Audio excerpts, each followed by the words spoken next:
Never attempt to touch or rescue a person without first making sure the area is safe. Turn off the power and unplug any device before approaching the person. If this is not possible, the power should be turned off at the main supply board. Never touch a plug or switch with wet hands. A person can be removed from electrocution using a dry, non-conductive object such as a wooden broom handle.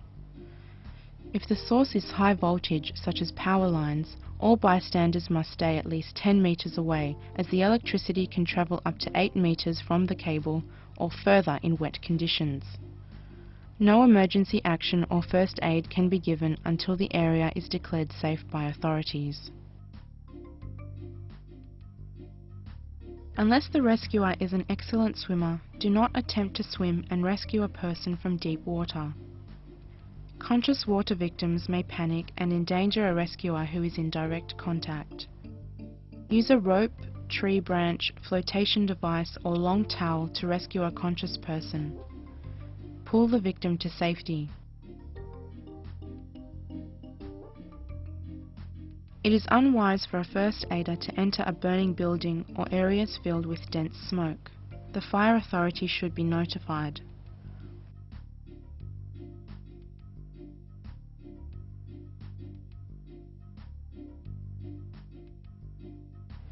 If any conscious person is trapped in a smoke-filled area, they should drop to the floor and crawl to safety.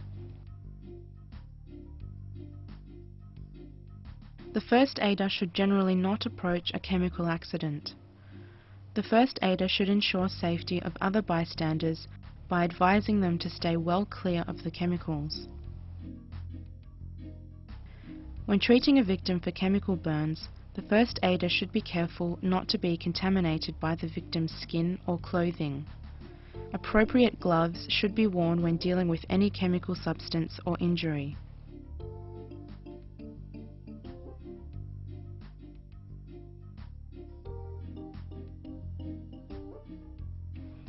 At the scene of a road accident, the first aider should first ensure safety for themselves, the victim, and bystanders. This may involve using hazard lights of another vehicle to warn other motorists of the emergency scene, or obtaining the help of a bystander to divert traffic around the accident. Send for ambulance and police.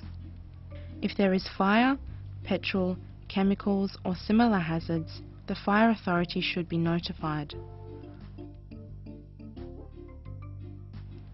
When it is safe to approach the vehicle, always check that the vehicle ignition is turned off, the vehicle's park brake is on, and the car remains stationary.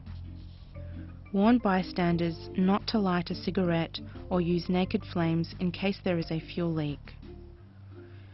If the victim is lying on the road, use an appropriate dragging method to move them to a safer location. Do not remove any injured person from a vehicle. Check for any unconscious people. Maintain their airway, breathing, and pulse. Treat any bleeding before managing fractures.